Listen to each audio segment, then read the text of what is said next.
we know that there are certain poor kids who do succeed. For example, I'm a poor kid who succeeded. We immigrated to Toronto, Canada when I was like 6 years old, and my father was a dishwasher. So we were a very poor family. But I succeeded because I left Canada for the United States. So Canada is a very rigid place where poor people basically move up a bit, but not too far. But I was able to succeed because I was able to get a scholarship to go study in the United States. So there are opportunities. The problem, though, is that it means leaving your community. So one way to succeed is to abandon your community, but that's high risk. So you have to be extremely individualistic to take such a risk.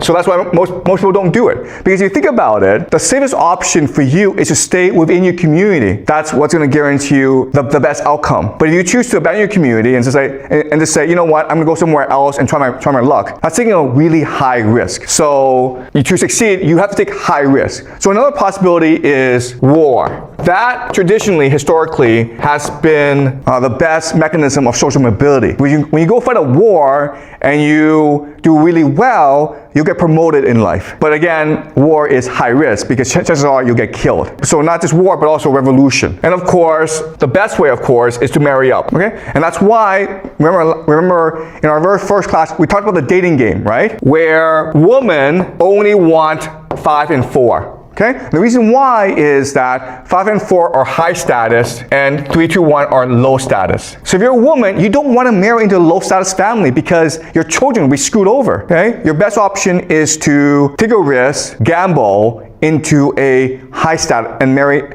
You want to try to marry into a high status family. Okay? So traditionally, war and marrying up are the two major mechanisms of social mobility. In today's world, abandoning community can also lead to success. Okay? Basically immigrating to a place that offers more social mobility, which often means the United States. But another way of saying this is you have to get really lucky, guys. Okay? So there's lots of poor people who think that, you know, I succeeded because I worked hard and I'm really talented. I was born poor.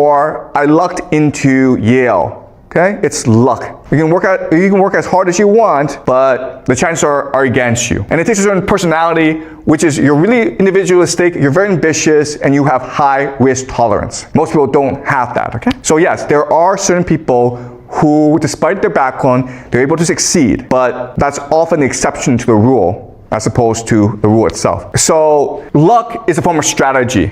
And all this is saying is that you're trying to position yourself in a place that allows you to get lucky. So I left Canada and I went to the United States because I knew that in Canada, it doesn't matter how hard you work, no one cares. But in the United States, if you work really hard, then you might get lucky and you might meet someone who's like, wow, you're a really hard worker, I want to promote you. So you're right in that, yes, you can strategize and increase your luck, but it's still luck, all right? And those who succeed are able to think strategically and far ahead and position themselves in a way that allows them to get lucky. And they often have the characteristics that we talked about, you know, like so self-control, resilience, and the ability to look inward and better understand what you're good at. So it takes a combination of factors.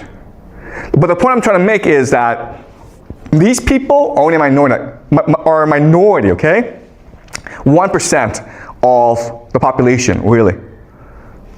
Okay? And they still depend on luck.